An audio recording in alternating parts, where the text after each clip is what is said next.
Tonight we journey to a place where the scent of roasted cacao blends with the musk of wild jungle orchids, where obsidian knives glint in the sun beside piles of ripe papayas, and where every step might lead to a blessing or a curse. You're heading to a Mayan marketplace, a swirling hive of barter, belief, and barely contained chaos. But don't get too comfortable. This isn't a stroll through a modern farmer's market. No, you're about to navigate a world of sacred rituals, jaguar gods, twitchy merchants, and absolutely no room for error. You probably won't survive this. So before you get comfortable, take a moment to like the video and subscribe, but only if you genuinely enjoy what I do here. And as always, tell me in the comments where you're listening from and what time it is for you right now. Now, dim the lights, maybe turn on a fan for that soft background hum, and let's ease into tonight's journey together.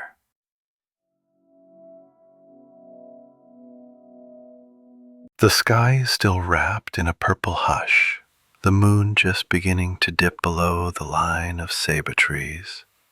You stretch your arms, bones cracking, and sit up on your straw mat. Sleep clings to your shoulders, but you have to shake it off.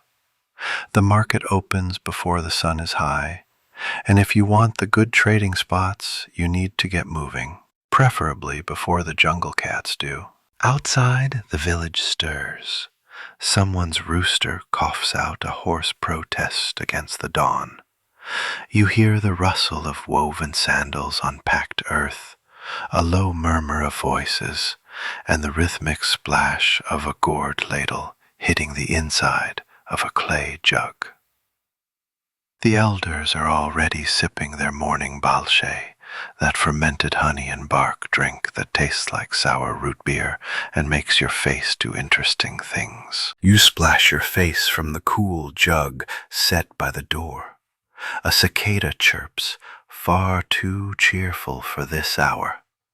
Time to gather your trade goods, woven cotton cloth dyed in rich indigo hues, a handful of carved shell beads, 2 small clay pots filled with salt, precious, glistening, and, if dropped, absolutely worthless. You tuck them into your shoulder bag, each wrapped in leaves to cushion them. You're tempted to bring the extra pouch of cacao beans too, but that would mean leaving behind your obsidian mirror, and you never travel without that sliver of vanity. Priorities. As you tighten the woven belt around your tunic and slip on your sandals, your younger cousin darts past the doorway like a mouse chased by a snake. "The jaguar tracks are back," he says, breathless, "right near the stream bend." Great. That's the way you were planning to go. Still, the alternate route has more thorn bushes than a royal divorce proceeding. So, jaguars it is. Stepping out into the open, you squint up at the sliver of moon fading into morning light. The air smells like wet earth and corn smoke. 2 dogs are already following a trader heading out, hoping for scraps or maybe just drawn by the excitement of the day. You make a mental note to offer a prayer to Ixchel, the moon goddess, when you reach the shrine on the trail, or maybe to Ekchwa, the god of merchants. Probably both. Can't hurt. As you begin walking, the ground is cool beneath your feet, packed smooth from generations of footsteps. To your left, a pair of old women crouch by a fire pit, their long silver hair braided with thread and smoke. One of them gives you a gap-toothed grin. "Hope your cloth sells better than last time," she croaks. "Maybe leave your bargaining face at home." You grin back. She's not wrong. Up ahead, the jungle thickens, Trees twist and lean like gossiping aunts, their branches heavy with bromeliads and the occasional sleepy monkey. The calls of parrots begin to rise like gossip through the canopy, shrill, urgent, and a little too judgmental. The path forks near a cluster of upright stones, each carved with glyphs and faces worn smooth by time and humidity. One of the faces always looks like it's watching you. Maybe it is. Scholars still argue whether these waystones were mere trail markers or sites of minor rituals.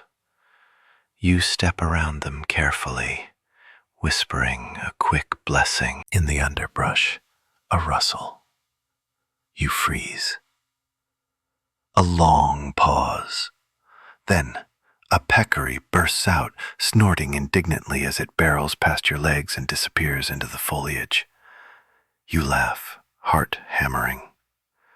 At least, it wasn't a jaguar. You adjust your bag. The clay pots are still secure, thank the gods. The market may be hours away by foot, but the road has already begun. And you? You're just getting started. Your pace quickens as the path narrows, swallowed by the encroaching jungle. The air turns dense with dew and the musky perfume of wild orchids. You swat away a lazy mosquito and tug your shawl tighter, not against the cold, but the whispering suspicion that something with claws is watching from the ferns. It's not just the animals that give the trail its bite. The real threat today is forgetting something. And as you double-check your satchel for the third time, cloth, salt, mirror, beads, you feel that sudden lurch in your stomach. Cacao beans. You left them. You curse softly under your breath, earning a scolding chirp from a tree frog above. Backtracking isn't an option. You're already halfway to the toll shrine, and going home means losing your market slot. You sigh, rub your temple, and try to rationalize. Salt is more precious than cacao right now. Maybe someone will want obsidian today, or maybe you'll end up trading everything for one overripe avocado and a handful of suspicious glances. Packing for market is no light task. In Mayan culture, wealth wasn't measured in coins, but in what you could carry and who you could convince it was worth something. There's no universal standard. Today, dyed cloth might fetch a premium. Tomorrow, everyone wants stingray spines, and nobody's interested in your beautifully embroidered tunic. And if you forgot to pack feathers, well, tough luck. Fashion moves fast in the classic period. Historically, cacao was used not just as a luxury good, but also as a kind of currency. A single cacao bean could buy you a tamale. 100 might get you a rabbit. But scholars still debate whether it functioned as true currency or more of a high-status barter token. Either way, you left yours sitting in a bowl on the windowsill, probably being nibbled by that mouse with the attitude. You shift the bag on your shoulder and feel the hard edge of the salt pots digging into your hip. Good. Salt is stable. Salt keeps. Salt is always in demand. And in this heat, it's worth its weight in gold, or at least iguanas. A few strides ahead, you catch sight of a figure crouched by a fallen log. He's chewing on something green and fibrous, spitting into the dirt. You know him. Sort of. One of those traders who always seems to have too much jade for someone who lives in a one-hut village. He grunts at you in passing. His pack looks too light for the bragging he does about carrying obsidian blades all the way from Teotihuacan. Yeah, sure. Your own bag is heavy, but balanced. The salt you wrapped in thick palm leaves. The beads are strung together and tucked in a little pouch. The cloth is folded tight, pressed under your mirror, which is more than just decorative. It's your bargaining face. You've practiced the look, a tilt of the chin, a calm expression, and eyes that say, "My cucumbers are absolutely worth your 2 rabbits." Of course, mirrors themselves are valuable. Made from polished obsidian, they were thought to hold supernatural powers, portals, reflections of truth, even tools for divination. Some elites use them to speak with the gods. You mostly use yours to make sure your forehead isn't too shiny before trying to sell someone a clay flute. Packing smart also means knowing what not to bring. Heavy grinding stones? Useless unless you're planning to start a tortilla stand. Extra clothes? You'll sweat through this set before noon.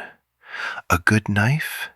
Yes, not for defense, though that's handy, but to cut palm leaves if you need to make a quick shade stall or, more urgently, a latrine screen. You adjust your sandals, tied tight with woven bark strips. One's already rubbing your heel raw, but you won't risk losing time to fix it. In this world, there are no refunds and no sympathy for blisters. A bird overhead lets out a shriek that sounds unsettlingly like human laughter. You're pretty sure it's the same one that dive-bombed you last market day. Petty creature. It's possible it remembers your face. As you walk, the jungle starts to thin. You can hear the low thrum of drums echoing faintly from the direction of the city. Just enough to make your heart skip.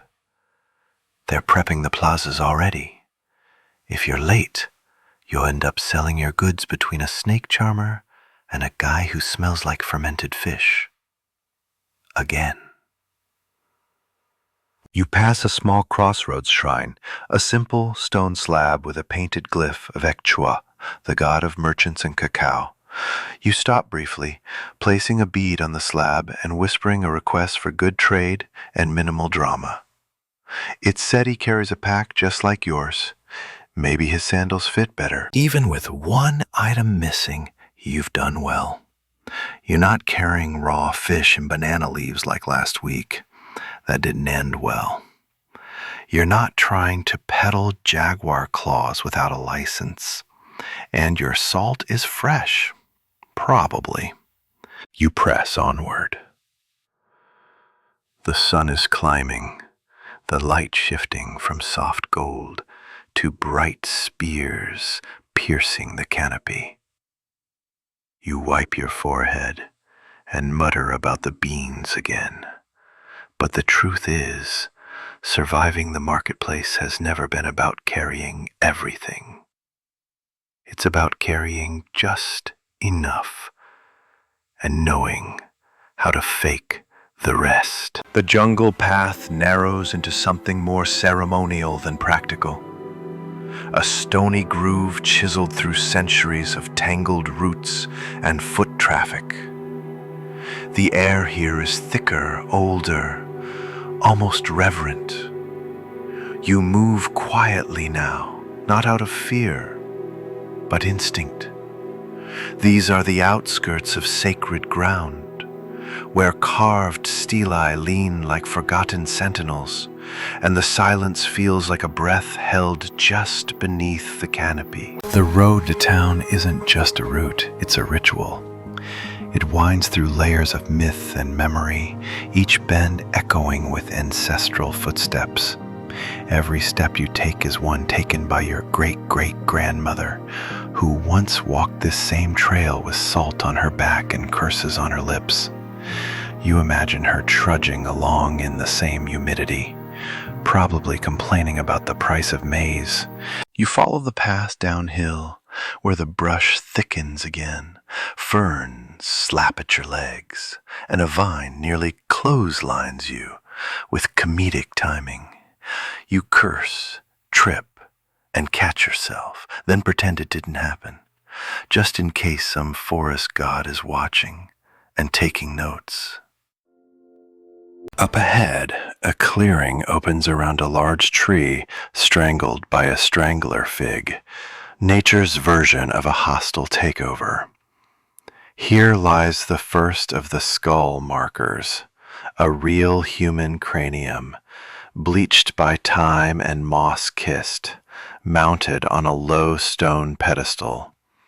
The jaw is missing, but the message isn't. This isn't just a trail, it's a threshold. You bow your head as you pass, muttering something half prayer, half please don't curse me. Historians still argue whether these skulls were markers of ancient territory lines or warnings tied to the sacred geography of pilgrimage. Some claim they were placed there to keep evil spirits away. Others say they were more about psychological deterrence, a primitive trespassers will be decapitated sign. You don't linger long enough to figure out which theory feels more accurate. As the path dips into a shaded ravine, you spot a narrow wooden bridge, a series of planks lashed together with vine, swaying ever so gently in the humid breeze. Below, the gorge hums with insect life and the rustle of something large moving through the underbrush. You pretend it's just a peccary. Again.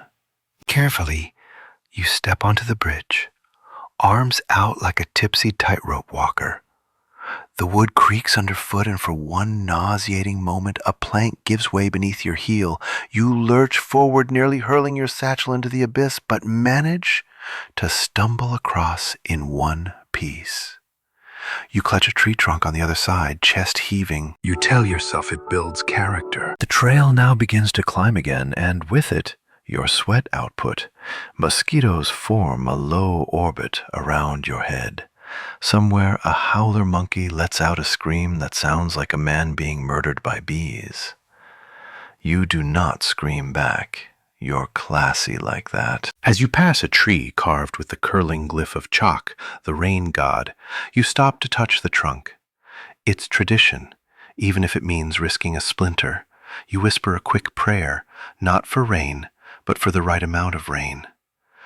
Last week, a sudden downpour turned the main plaza into a mud wrestling pit, the kind that doesn't sell a lot of salt. Your stomach grumbles. Of course it does. You skipped breakfast because someone, you, used the last of the maize flour for an offering cake. You chew a piece of dried chicle resin to distract yourself. It tastes like pine and regret. The Mayans invented chewing gum, by the way, though they used it for freshening breath and sealing jars, not blowing bubbles. Another turn, another shrine. This one smaller, half overgrown, with a faded offering bowl still holding the bones of a lizard and some moldy corn. You debate whether to drop in one of your shell beads, but decide against it. You need every item for the market. Besides, the spirits probably understand inflation. The last stretch of road before the shrine is cobbled ancient, slightly concave, proof of centuries of bare feet wearing it down.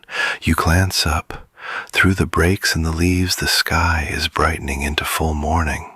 You need to reach the toll shrine soon or risk the wrath of the gatekeeper god, or worse, the market stewards who give out booth spots next to the public latrine. You hear voices now, distant but clear. Other travelers. A group of women with painted baskets full of dye plants. A boy carrying 3 live turkeys tied together by their ankles, each protesting with an escalating series of gobbles. You join the stream of feet heading toward the shrine, a silent agreement that, for now, you're all pilgrims walking the same path, even if you'll be haggling over chili peppers in 20 minutes. Ahead, a clearing opens like a mouth, and the first stones of the toll shrine come into view.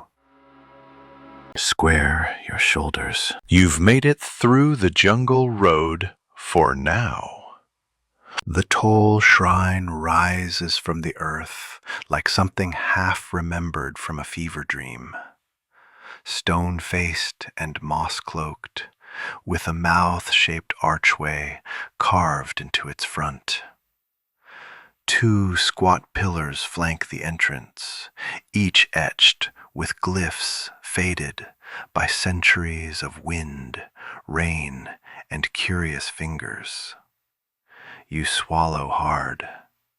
This is where the gods ask for payment, and they don't accept "I forgot" as legal tender. The crowd bottlenecks here. Merchants, farmers, and a few suspiciously clean nobles wait their turn to step up to the altar. Some are already laying down offerings, bundles of herbs, tiny effigies, small cuts of raw meat wrapped in leaves. A girl beside you nervously clutches a toad in a woven basket.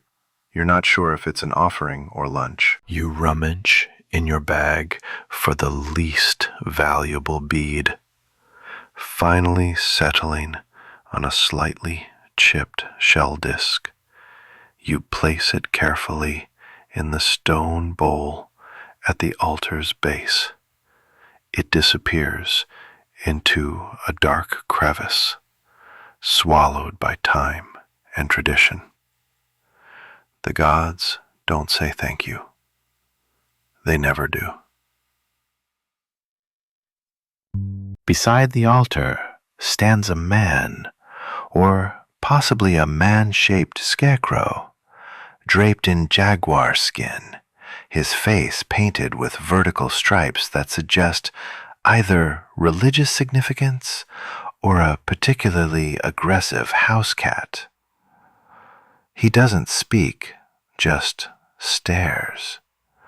You nod respectfully, resisting the urge to make a joke. Humor doesn't play well with the gatekeeper caste. Scholars still argue whether these shrine tolls were truly divine taxes or simply a clever civic solution for road maintenance. Maybe both. Either way, skipping the toll is known to bring misfortune, spoiled goods, missing teeth, or dreams full of spiders. And yes, those last two often go together. You pass under the arch, breath held, nothing strikes you down. Always a good sign. On the other side, the jungle thins into scrubland, a wide stretch of dusty earth, occasionally punctuated by stone way stations, and the occasional vendor taking advantage of market overflow. One man hawks necklaces made from what he claims are genuine bat bones. You don't ask questions. A group of traveling dancers rest beneath a tree, their feathered headdresses drooping in the humidity. One of them snores with the volume of a conch shell. Another glares at you as if your very existence offends her. You decide it probably does. The shrine may be behind you, but the journey isn't over yet. The final stretch to the market is an exposed road, flat and hot, with little shade and no mercy. The sun now hangs overhead like a judgmental parent. You shift your satchel again, already regretting your decision to wear the good tunic. It's clinging to you like guilt. You spot a family ahead, walking single file. The father carries a crate of live frogs, one of which is attempting a slow-motion jailbreak. The mother balances a stack of corn cakes on her head with royal precision. Their youngest toddles behind, dragging a tiny wooden jaguar on a string. It snarls each time it bumps a rock. You admire the craftsmanship. Your feet ache, your stomach growls, and your shoulder threatens mutiny from the weight of the salt pots.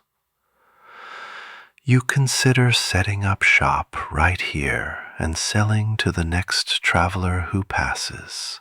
But no, You're too close now. You can almost hear the distant hum of market drums, the rise and fall of bartering voices, the squawk of an overexcited macaw telling someone off in 3 languages. Suddenly, movement to your left, something low and quick rustling through the grass. You freeze. It's either a snake, a small god, or someone's runaway lunch. A moment later, a hairless dog bursts from the underbrush, pauses to stare at you with the weary soul of someone who's seen too much, and trots on. You laugh softly. The tension breaks. At the edge of the scrubland, you spot another shrine, smaller, humbler, just a carved stone set in a ring of pebbles. No offerings, no gatekeeper.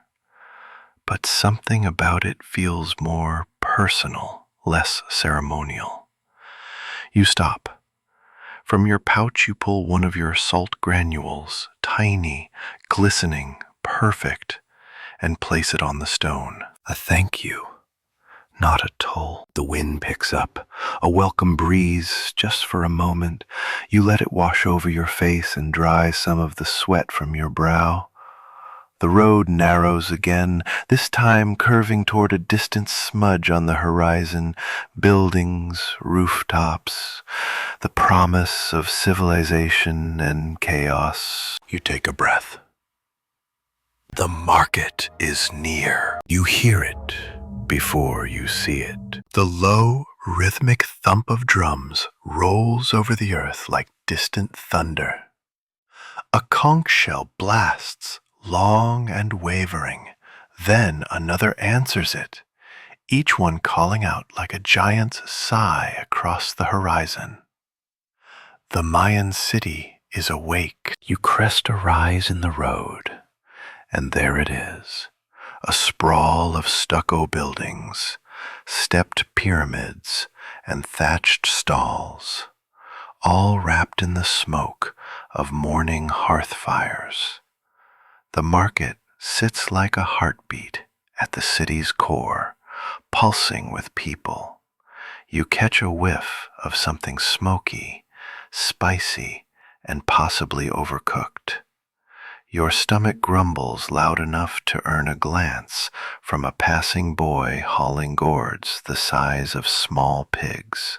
The path widens as you approach the city gates. Not that there are gates in the modern sense, more like a series of low archways and crumbling walls, half swallowed by vines. Here the outer city blends into the ceremonial center in a way that makes you wonder whether the planners ever intended this to be a city or just one giant offering to the gods that got out of hand. You step onto the stone causeway. The change is immediate. The jungle hush gives way to chatter, clatter, and the constant squawk of birds, both feathered and human. The people of the city move with practiced urgency, as if every minute costs a cacao bean. A girl sells tamales from a hot clay pot, steam rising like incense. A pair of older women haggle over chili peppers like they're negotiating a peace treaty. A small boy runs past you, wearing nothing but a jaguar tail tied to his belt, shrieking with laughter. He's being chased by a vendor wielding what looks like a turkey leg. You step aside, just in time to avoid being smacked by either party. Your eyes sting slightly, not with emotion, but smoke, thick and fragrant. Somewhere nearby, someone's roasting cacao nibs over a wood fire, and the smell cuts through the chaos like a dream, rich, dark, and bitter. You haven't had a proper cup in days. You debate stopping, but the crowd's current pulls you forward like driftwood in a river. As you move deeper into the city, the sounds layer like music. The slap of sandals, the chant of sellers, the rattle of carved drums, the occasional groan of a llama who did not sign up for this. And above it all, the shrill calls of parrots, perched in cages or on shoulders, many of them trained to say entirely inappropriate things at full volume. A man shouts, "3 tamales for a shell bead." Another retorts, "That's robbery unless there's iguana in them."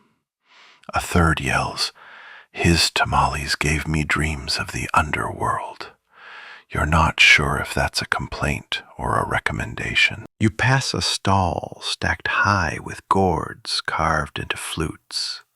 Another with woven mats dyed in shades so bright they make your eyes squint. One vendor has arranged his goods in an elaborate spiral, drawing customers in like a snail trap. A woman squats beside a basin of red dye, her fingers stained the same crimson as the cloth she wrings out with almost ritualistic focus. Scholars still argue whether markets were purely economic zones or functioned as religious gatherings in their own right, with sacred dances, impromptu offerings, and merchants invoking gods mid-bargain. The line is as blurred as the edge of a chili-smeared tortilla. You glance upward as you pass through the shadow of a stepped pyramid. A high priest stands near the summit, arms outstretched, intoning something that echoes faintly above the din. A flock of birds rises from the jungle behind him, perfectly timed, as if choreographed by divine decree, or maybe just startled by his yelling. A man brushes past you, carrying what appears to be a small crocodile, wrapped in a net. You blink. He nods. You nod back. No questions. The crowd grows thicker now. You can see the edge of the marketplace proper, rows of cloth tents and makeshift stalls spilling across the main plaza. This is it. You're in the city's stomach now, where everything digests: food, trade, gossip, and dreams. But first, you need to find not just a spot, your spot. Arrive too late and you're shoved into the overflow zone near the latrine canal where nobody buys anything except out of pity or desperation. Arrive early and you might just claim a patch near the dancers or the shade of the temple wall. Prime real estate. You move faster now, weaving through the crowd like a fish among refills. Your satchel tugs at your shoulder, salt clinking like a tiny storm. You dodge a woman balancing a basket of chili paste jars, sidestep a pair of men arguing over the length of a fish, and leap over a sleeping dog without breaking stride. And then you see it. Patch of open earth, shaded by the long shadow of a collapsed statue's face, has been weathered into something vaguely grumpy. Perfect. You rush forward and claim it with the universal sign of mine, plopping your bag down with theatrical flair and sitting directly on top of it. Someone nearby eyes your salt pots, another eyes your mirror, a third eyes you and scowls, like you just insulted his grandmother.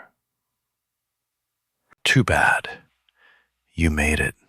The city has awakened, and now, so have you.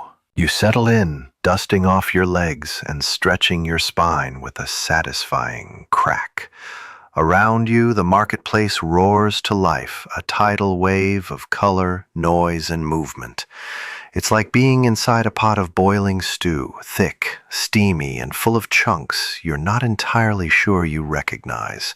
Your spot under the half-toppled stone idol isn't glamorous, but it's shaded and mercifully upwind from the fish vendors. Across from you, a woman with arms like braided rope is already laying out baskets of maize, yellow, red, even blue kernels glinting like gemstones under the sun. She gives you a once-over, then a slight nod, the universal language of, "You're not competition, carry on." Now comes the most delicate dance of the day, setting up shop. You unroll your woven mat with a practiced flick. On it, you carefully place your dyed cloth, folded neatly with the brightest side facing up. Next, the shell beads, arranged in a lazy spiral that you'll swear later was intentional. And then, the salt pots. You unwrap them like they're sacred relics, which, in a sense, they are. Salt keeps food from rotting, wounds from festering, and marriages from ending in awkward silence at dinner. You hold back the mirror for now. That one's your ace. Best played after the morning rush. You lean it casually against your mat, just enough to catch the sun and make someone curious. Around you the buzz builds. Two boys start juggling chilies for tips, only to drop one and scream as it explodes into someone's eye. A vendor with hair like straw sets up a stall of frog-themed pottery, each piece more horrified than the last. A musician plucks a turtle shell lyre and sings a song about a dog who ate too much maize and turned into a tree. You nod. Relatable. Within minutes, your first customer arrives, a tall man with an elaborate feathered collar and an expression like he's seen better salt. He pokes one of your pots, grunts, then moves on without a word. You resist the urge to throw your mirror at him. Soon a trickle becomes a flood. Shoppers drift between stalls, clutching beads, baskets, gossip, and small animals in increasingly precarious states of consciousness. You engage in the age-old ritual, the market conversation. 3 shell beads for the cloth? Ridiculous. It's not even cochineal dyed. It's indigo from the real indigo well near Lake Yasha. Everyone says that. My cousin's dog says that. And on it goes. Bartering is performance art here. You feign shock, pout dramatically, and threaten to walk away from your own stall. One woman offers you 2 bunches of chilies and a mango with teeth marks in it for your smallest salt pot. You politely decline, but she leaves the mango anyway. You're not sure if it's a gift, a curse, or both. Some trades succeed. You exchange one length of cloth for a carved jade pendant, slightly chipped, but you tell yourself antique. You swap 3 beads for a small bowl of tamales. Success, breakfast. You devour them behind your stall, hot and earthy, filled with black beans and a bit of mystery. Probably not rodent. Probably. But markets aren't just about trading. They're about surviving the atmosphere. A parrot lands near your mat, stares directly into your soul, and squawks, "That's too expensive!" You stare back. "So's your owner," you whisper. It flaps away in dramatic offense. A child runs past, trailing a stick through everyone's goods. A trader nearby swats him with a sandal and mutters something about bad omens and sticky fingers. A fringe scholar, because of course there's always one, sits on a cornerstone loudly declaring that this market isn't just commerce, it's cosmology. Every quadrant, he shouts, aligns with a cardinal direction and a sacred element. This entire place is a living calendar. People step over him as if he's part of the furniture. Historians today are divided. Were these markets temporary, weekly events, or more permanent fixtures, integrated with temple economies? Evidence suggests both models existed, sometimes in the same city.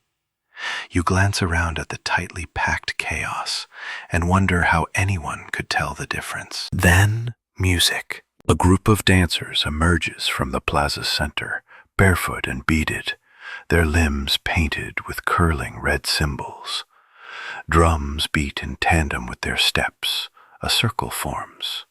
Vendors lean from their stalls. Buyers pause mid-bargain.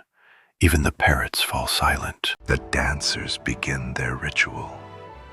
You recognize the rhythm, a fertility blessing often performed on market days to encourage good yields and better sales. You clap quietly along, not entirely sure whether it's polite or presumptuous. The woman with the maze across from you gives you a subtle nod. Apparently, it's polite enough. The sun shifts overhead, and with it, so does the mood.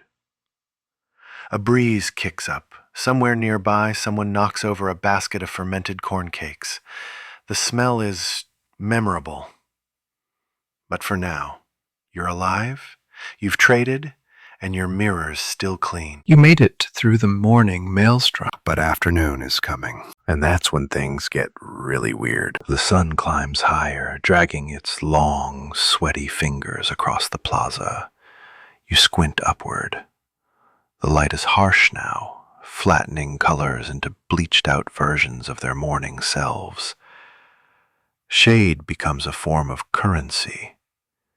You inch your mat closer to the grumpy stone idol behind you and hope the gods don't mind being used as sun umbrellas. Vendors shout louder now, voices cracked from repetition. "Fresh fish! Still twitching!" Someone cries. "Best chili paste in the Tri-City region, made with tears and vengeance," another bellows. You're not sure if that's the flavor profile or the production method. It's getting crowded and hot and testy. You adjust your cloth, fanning yourself with a palm frond someone dropped during the morning rush. Customers move more slowly now, sticky with sweat, eyes glazed from smoke, sun, and one too many tamales. The breeze is gone. The smell of humanity thickens into something philosophical. You're beginning to contemplate the limits of deodorant made from crushed flowers and limestone. And then, of course, comes the turf drama. A boy no older than 10 begins unrolling a reed mat uncomfortably close to your own.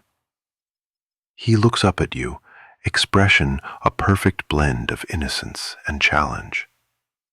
In his arms, a dozen flutes, carved from bird bone. Each one guaranteed to make the gods weep. You give him your best "seriously" face. He shrugs. You glance toward the market steward, an older man half asleep under a tree, absently twirling a stick he calls a dispute stick, which mostly seems to be for poking people awake. You sigh. The boy stays. Flute music begins, and your eye twitches. He hasn't mastered scales so much as declared war on them. You shift your salt pots closer to your side, hoping your customers have earplugs made of stronger stuff than your sanity. Then comes the chicken. Scrawny, angry bird flutters through the crowd, pursued by a woman with flower-streaked arms and a face that says she will have poultry stew tonight. The chicken bolts past your stall, pauses just long enough to knock over your beads, and sprints into a crate of squashes 2 stalls down. A crash follows. Squashes roll like startled turtles. You sit very still for a moment. Then you rearrange your beads. Again, someone chuckles, a customer, middle-aged, sun-worn, and smelling faintly of sap. He picks up a piece of your cloth and holds it up to the light. Is this the indigo from the hills or the swamp dye everyone's pushing today? You arch an eyebrow. From the hills. Hand-dyed. My aunt nearly drowned making it. He nods approvingly and offers you a fish tooth on a string. You blink. That's not currency. Rare, he insists. Pulled it from a fish with 6 eyes. Did it live near a volcano? No, he says proudly. The volcano lived near it, You make the trade. If nothing else, it'll make a decent necklace or a weird story, possibly both. Around you, tensions brew. A group of merchants begins bickering loudly over stall boundaries. One claims her beans were stolen. Another says her chickens are being hexed. A third, holding a basket of what appears to be painted gourds, yells that the gods are watching. This causes a brief lull. Then someone sneezes, and the arguing resumes. You eye the market stewards again. Still napping, one has a parrot perched on his knee, gently nibbling his ear. Neither reacts. It's here, in the full weight of the heat and the noise, that you start to see the little rituals emerge. A vendor sprinkles water in a circle around her stall to cool the ground and ward off sour trade. Another burns a stick of copal resin beside his goods, the thick white smoke curling like a protective spell. A man offers a passing priest a tiny clay sculpture, part bribe, part blessing, part insurance policy. Historians still debate whether these small gestures were religious, superstitious, or simply psychological comfort. Maybe all three. In a place where gods walk among vegetables, it's hard to separate commerce from cosmology. You shift your bag again and finally bring out the mirror. It catches the sun, reflecting a brief blaze of light across the plaza. Immediately, a teenage girl wanders over, curious. She crouches beside your mat, admiring the obsidian's polished surface. How much? She asks, running a finger across its edge. Depends. You got something interesting? She grins and pulls out a small pouch made from woven hair and filled with tiny black seeds. Cacao, she whispers. Your eyebrows go up. A full pouch in this economy? You examine the beans. They're smooth, fragrant, just the right bitterness in the air. This is no accident. She came prepared. But you hesitate. You need the mirror. It's a signal of status, a trade magnet, a backup weapon in extreme negotiations. Yet, you also really want cacao, and her eyes say she knows it. In the end, you trade. You get the cacao. She walks away with your mirror, already inspecting her reflection, with the focus of a sun priest mid-eclipse. You pour a few beans into your palm. They glisten like treasure and smell like revenge. Across the plaza, a dancer collapses in dramatic flair. A child throws up in a woven basket. The flute boy tries a new melody. It's worse, but you're still here. You're part of the chaos now. And business is surprisingly good. By midday, the marketplace feels like a living organism, sweating, groaning, and occasionally hurling something into the air. It pulses with heat, hunger, and human nature in its most theatrical form. If the morning was a careful dance of haggling and presentation, the afternoon is a full-blown festival of near madness. And you're right in the thick of it. Your salt pots are almost gone. The cloth sold faster than you expected, thankfully, before the flute boy solo made everyone reconsider the value of beauty. Even the questionable jade pendant you traded earlier is now dangling from the neck of a foreign merchant who believes it protects him from indigestion. Maybe it does. You're sipping a tamarind drink out of a hollowed gourd when the drums start up again, louder, faster, echoing off the stone walls. This rhythm isn't for dancers or tourists. This is the summoning rhythm. Here comes the high priest. You spot him ascending the steps of the main temple with the kind of regal slowness only someone very confident and very overdressed can manage in this heat. His robes shimmer in layered feathers, his arms painted with curling glyphs, and atop his head a headdress that appears to be part bird, part snake, and entirely impractical. The drums pound harder. A second priest follows, blowing a conch shell with heroic levels of lung capacity. A hush falls over the crowd, not silence, but that communal pulling back, like the city just took a breath. Vendors pause mid-bargain. A pot of stew boils over unnoticed. Even the parrots go quiet. You rise to your feet, shading your eyes with one hand. The priest begins to chant, low, guttural syllables that vibrate through the plaza like thunder. He lifts a clay bowl above his head. Smoke curls from it, thick and sweet. Copal, sage, and something else, possibly burning feathers. You wrinkle your nose. Sacred doesn't always smell good. He speaks of the gods, the maize, the rain, the market, the ancestors, and, yes, the fertility of the squash harvest. He chants for 5 full minutes about squash. You resist the urge to yawn. Barely. Then come the dancers. Dozens of them spill into the plaza from all directions, barefoot, masked, their bodies painted in vibrant blues, reds, and blacks. Their movements are fluid and sharp, a blend of animal mimicry and religious storytelling. One wears a jaguar mask and snarls convincingly. Another flaps her arms like a macaw mid-existential crisis. A third simply spins in slow, graceful circles, trailing maize husks like ribbons. And then the fire dancer. This one you know. You've seen him before.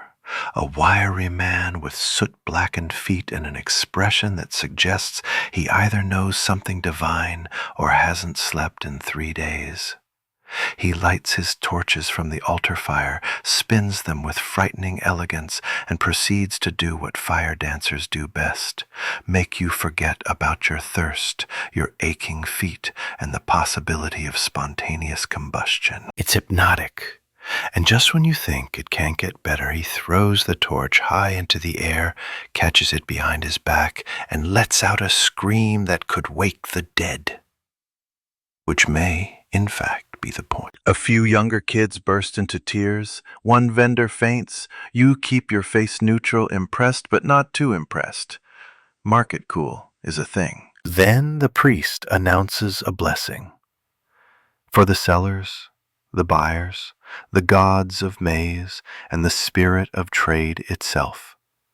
He throws a handful of flower petals and what looks suspiciously like crushed cacao across the plaza. Some lands in your hair. You leave it there. It feels vaguely lucky. Historians today still argue whether these ceremonies were symbolic or had actual economic impact. Some believe they were ways to legitimize trade, tie the spiritual to the practical. Others think it was simply a convenient way to gather a crowd for both prayer and profit. You, meanwhile, just appreciate the excuse to sit back and let someone else shout for a while. The music fades, the dancers withdraw. The priest steps down, flanked by acolytes bearing his headdress like a relic. The crowd exhales, and just like that, the market resumes, louder than before. A man stumbles past you, dazed, with cornmeal on his cheek and a chicken in each hand. A child offers you a carved turtle for 2 beans and a joke. You trade him the beans and tell him about the time a monkey stole your sandals and led you on a 2-hour chase through temple corridors. He laughs, so do you. You leave out the part where the monkey ended up with your lunch, too. Someone spills fermented maize drink near your mat. You scoot everything to the left and make a note to offer a curse, a prayer later. Another trader approaches with a slab of smoked meat wrapped in banana leaves. He eyes your last salt pot. You haggle like your reputation depends on it. It does. In the end, he walks away with your pot. You get the meat and a small clay whistle shaped like a jaguar. It makes a sound like a hiccuping god. You blow it twice. Nearby children squeal in approval. The sun begins to dip ever so slightly. Shadows stretch. The plaza's pulse slows just a beat. You wipe your brow, sip your tamarind drink, and smile. You've made it through the sacred noise, but the market day isn't over yet. There's still gossip to gather, spies to dodge, and at least one curse to overhear before sunset. By late afternoon, the market enters its most unpredictable phase. The gossip hour. Not officially, of course. But ask anyone who's spent more than 3 days near a Mayan plaza, and they'll tell you, this is when deals get shadier, rumors get weirder, and secrets change hands faster than cacao beans on payday. You crouch beside your mat, brushing crumbs off your lap from the tamales someone insisted was only slightly cursed. The plaza's energy has shifted. It's less frantic now, less trading, more talking. People lean in, hushed voices snake between stalls. Even the parrots lower their volume, as if eavesdropping. You glance toward the temple steps. A priest lounges at the base, talking quietly with a merchant dressed in far too much turquoise for someone claiming to be just a fisherman. Another man, not in robes, not in trade gear, just clean and curious, circles the plaza without ever buying a thing. You spot him taking mental notes. Spies? Almost certainly. Royal informants were a quiet but constant presence in major market cities. Not every transaction here is about squash and textiles. Some are about loyalties, alliances, and who's been whispering rebellious glyphs behind closed thatch doors. Historians still argue whether market informants were official royal policy or an informal network of opportunists eager to tattle for a jade pendant. Either way, you keep your mouth shut about your neighbor's increasingly weird feather headdress business. Then come the aunties. No one gossips harder than the 3 women settling on the stone ledge beside your stall. They carry no goods, wear enough necklaces to trip over, and hold cups of fermented maize as if they're holding court, which frankly they are. I told her, one says, fanning herself dramatically, you can't just mix chili and frog paste and call it medicinal. And what did she say? The second leans in, eyes sharp. She said the gods told her, in a dream. A toad dream. They all gasp. So do you, though subtly, to blend in. They eye your stall. One pokes a remaining bead. You sell this for how much? 2 cacao beans, you say calmly. She snorts. My niece makes better ones from bird spit and boredom. Bird spit's gone up in price, you reply smoothly. A beat. Then she grins. You pass. They stay a while, mostly talking about other sellers, who's got a new lover, who's skimming from the temple tax, who accidentally painted a glyph backwards and turned a wedding cloth into a funeral shroud. You don't contribute much. That's the trick. Be quiet, be friendly, and let them forget you're listening. Eventually, they move on, trailing their cloud of perfume and judgment behind them. You look around. The crowd's thinned slightly. Serious buyers are gone. The lingerers remain, bargain hunters, young lovers pretending to be interested in feather combs, and those waiting for something more interesting than maize. That's when the masked man appears. No name, no introduction, just a figure in a jaguar pelt and a wooden mask carved with the face of a toad, large eyes, wide grin, disturbingly cheerful. He stands across from you without speaking. You nod cautiously. Can I help you? He tilts his head, then pulls something from his satchel. A small, flat stone etched with intricate spirals. It glimmers oddly, like it doesn't want to be looked at too long. What is it, you ask, reaching forward. He snatches it back. Not to be touched, he says, voice low, gravelly, and somehow echoing even in the open air. It's a whisper stone. You raise an eyebrow. From where? He tilts his head again. From below. Great, that's not ominous at all. You lean forward. How much? He smiles beneath the mask. You can feel it. Just a story, he says. A story? One true story. About someone you know. Something no one else knows. You consider it's either a scam, a performance, or a very niche kind of sorcery. Maybe all three, but the market is quiet now, and you've already sold most of your goods. So you tell him you pick a memory. A small one. A cousin who vanished after trading obsidian knives without the right blessing. You describe the last time you saw him, laughing, wearing a crooked headdress, trying to sell someone a turtle shell filled with honey. The masked man listens without interrupting, head tilted like a listening owl. When you finish, he hands you the stone. It's warm, not hot, just aware. You shiver slightly. Thank you, he says, and disappears into the crowd, like smoke in a breeze. You stare at the stone. It's probably just obsidian, polished by clever hands. Probably. You tuck it into your pouch, nestled beside your remaining cacao beans. It has started its slow descent now, stretching golden light across the plaza. Traders begin to pack up. Fires dim. Someone starts singing in the distance, a lazy tune about love, fish, and losing both in the same week. You gather your mat, your pouch, and the faint scent of roasted squash clinging to your tunic. The day's not done, but the peak has passed. You survived the gossip hour, but the laws still lurk. And in this city, even laughter can get you fined. You should be winding down by now. Most of your goods are gone, your legs are tired, and the sun has melted halfway down the spine of the temple stairs. But instead of relaxing, you're on edge.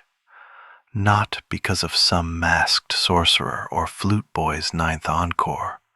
No, this tension is colder, quieter. Because the market laws are watching. They don't wear badges. They don't make announcements. They just appear. Market wardens, men and women in dyed cotton tunics and expressions that haven't changed since the last eclipse. They walk in pairs. They carry sticks, not decorative ones like the stewards do, but short, thick ones used for emphasizing lessons, publicly. One warden pair passes your stall. The woman's eyes flick to your beads, then your pouch, then your face. She nods. You nod. Nothing else is said. But you exhale. You haven't broken any rules, you think. But the thing about Mayan markets is that the rules aren't carved in stone. They're scribbled in leather scrolls, amended by priests, enforced by people who never seem to blink.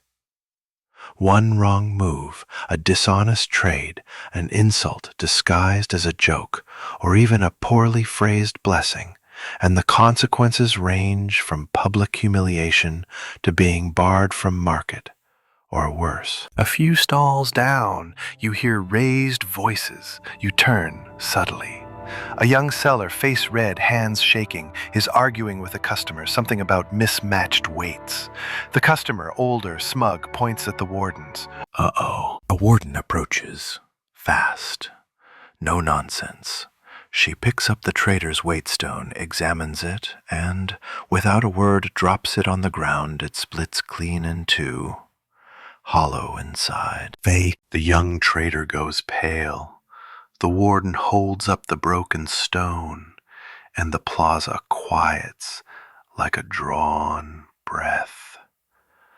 Then, snap! She cracks her stick against the stall's pole and declares something sharp and final.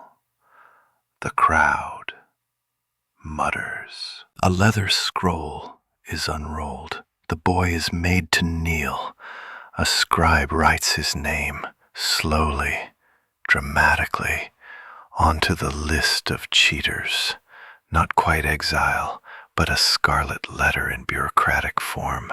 For the next 3 market days he'll be forced to wear a basket over his head with the glyph for lying stomach painted in red. You try not to stare.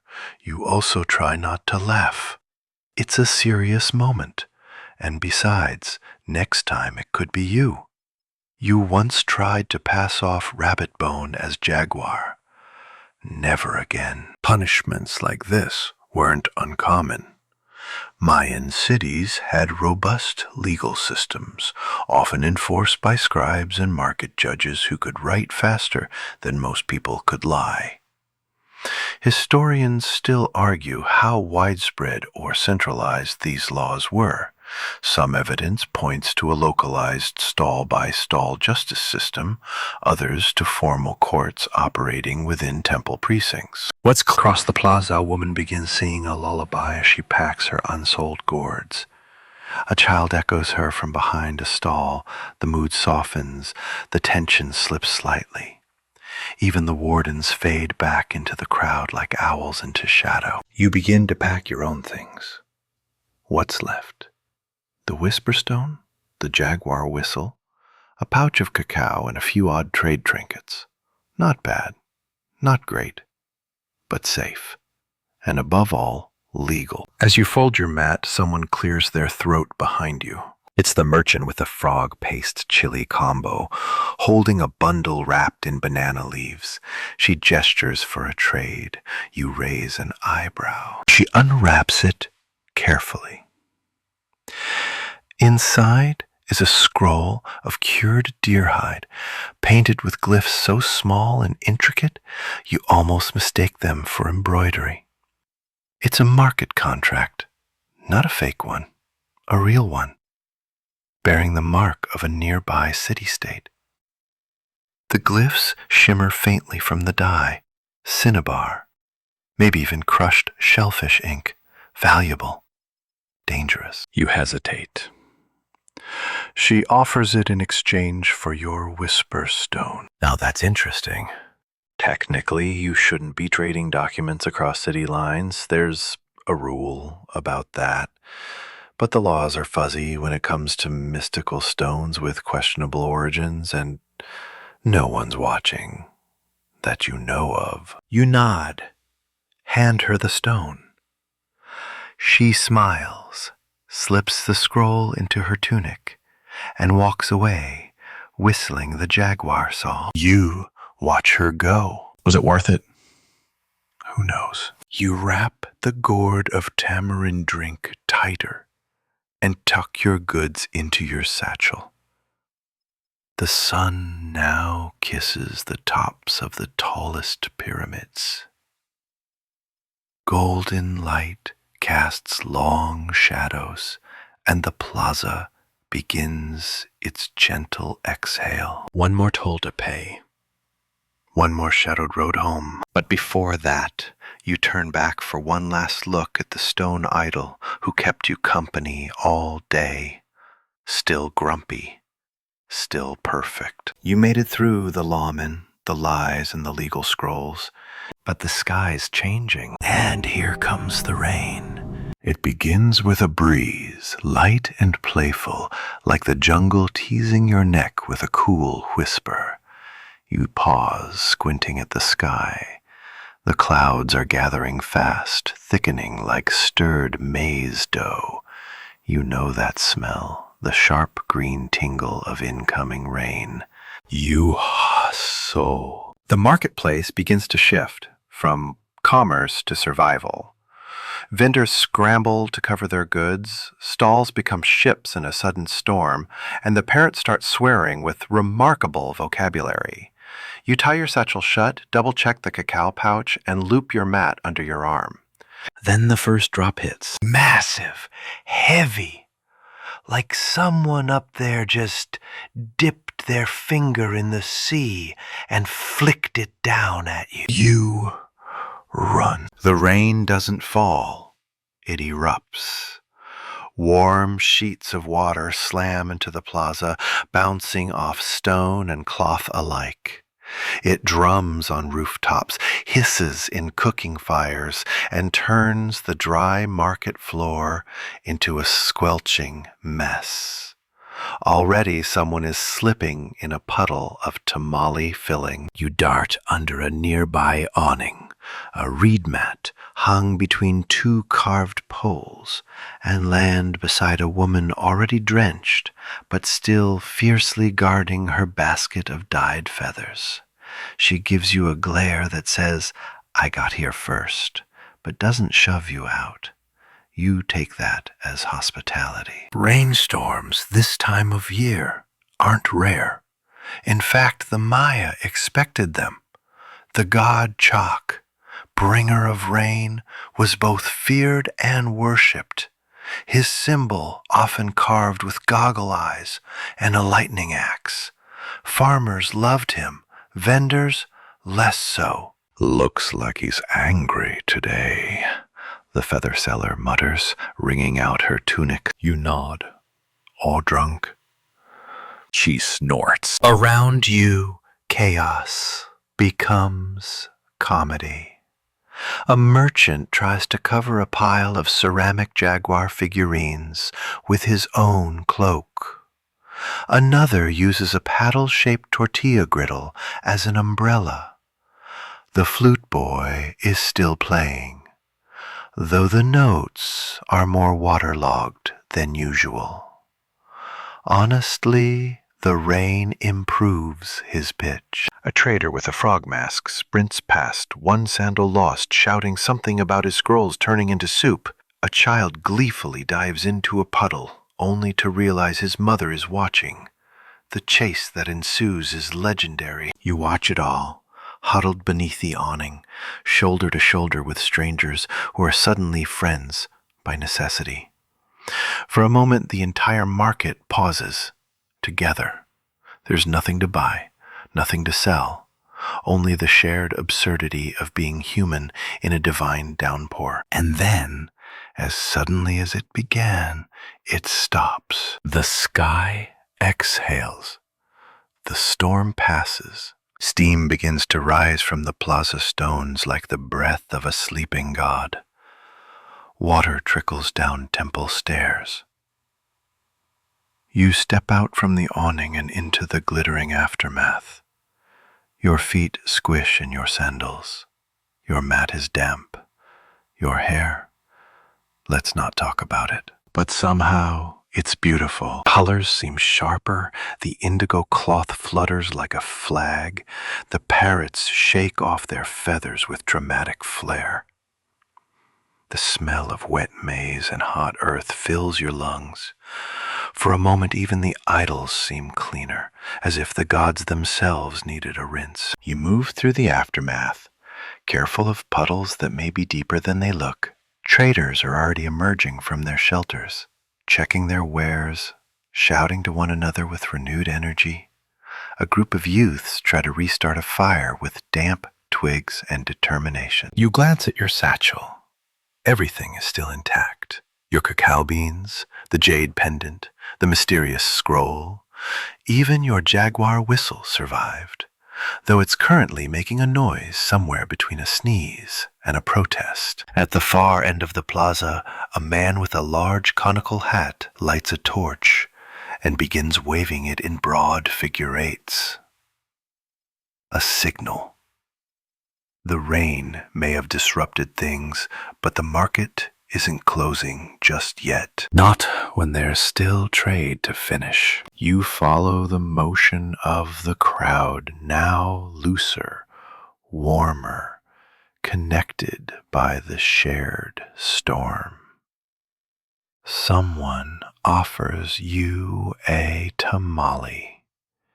You trade him half a bead. He seems thrilled. As you walk, you spot the woman from earlier, the one who traded you the scroll. She gives you a subtle nod, her soaked headdress now flopped dramatically to one side. She looks like a drowned peacock. You try not to smile. You pass the grumpy stone idol again. Still grumpy, now with a small puddle in its lap. Someone stuck a flower in its mouth.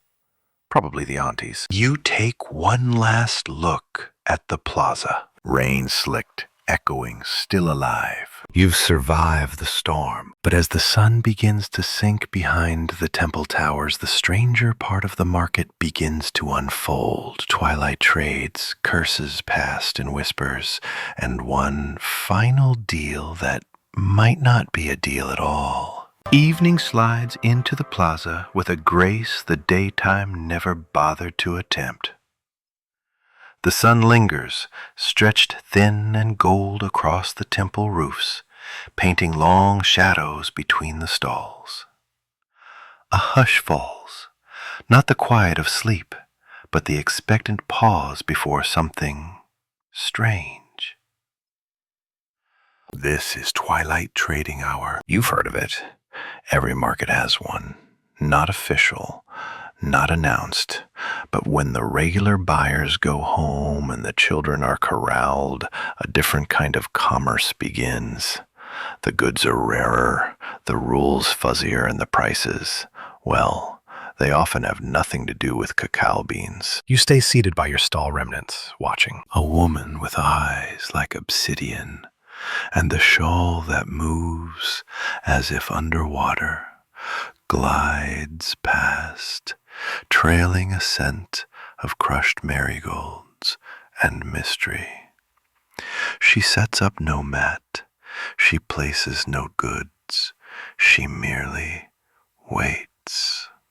Moments later, a man with a face tattooed in spirals approaches her. He reaches into his tunic and produces a bird skull, bleached, polished, and wrapped in red string.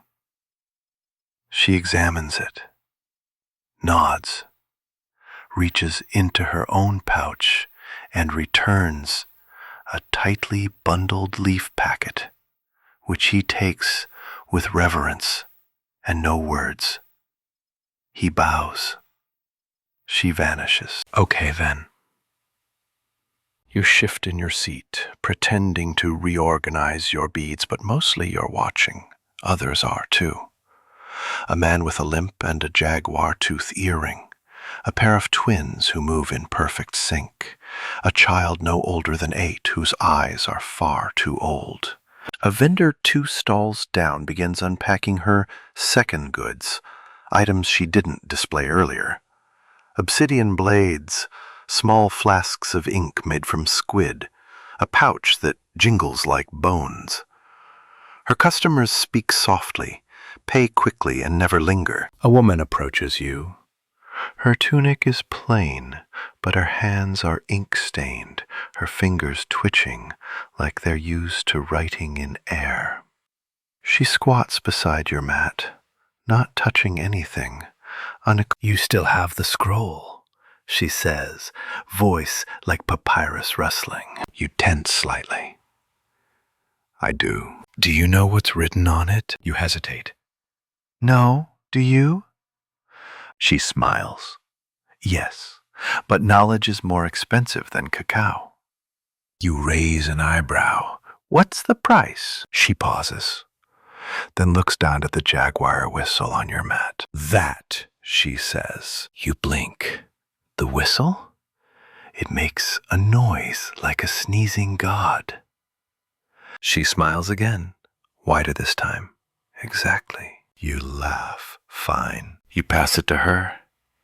She handles it like a sacred object, then leans forward, whispering. The scroll isn't a contract. It's a map. Your breath catches. To where? She rises.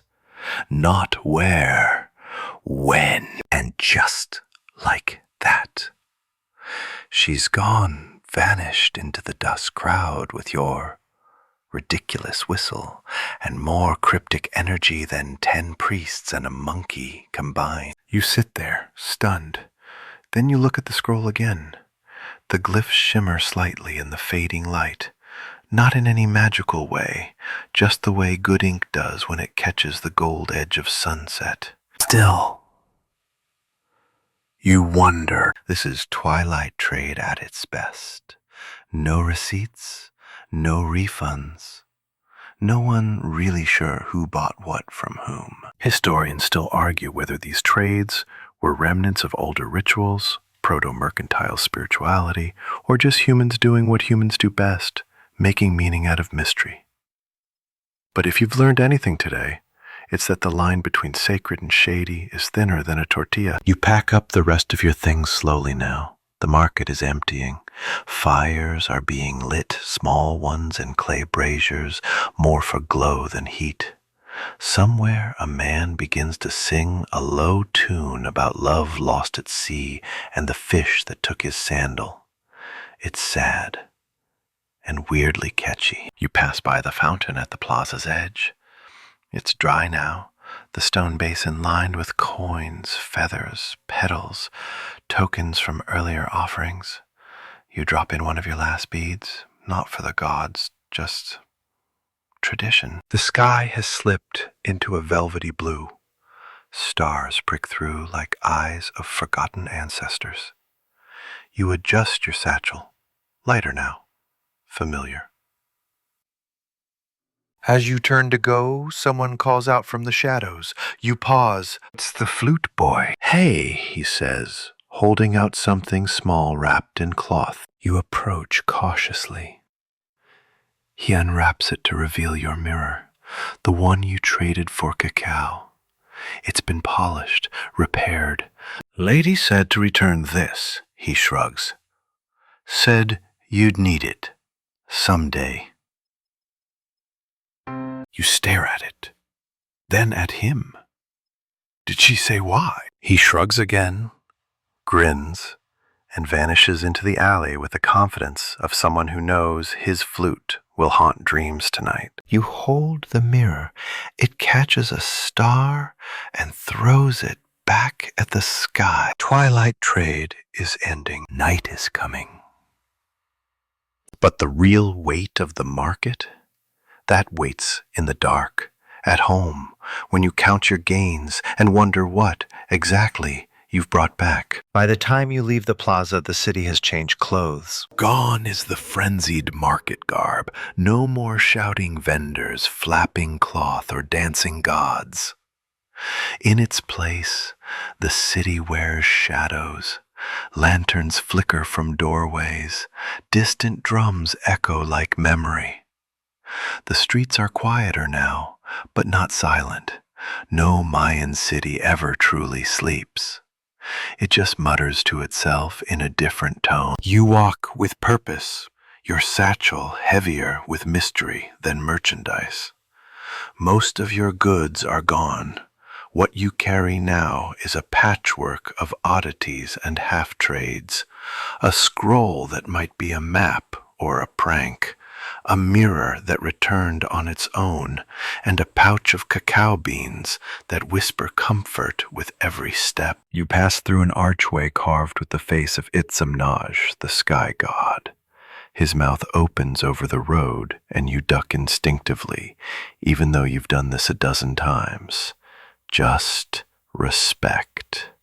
Or superstition, probably both. Ahead, A narrow alley splits from the main path. You hesitate.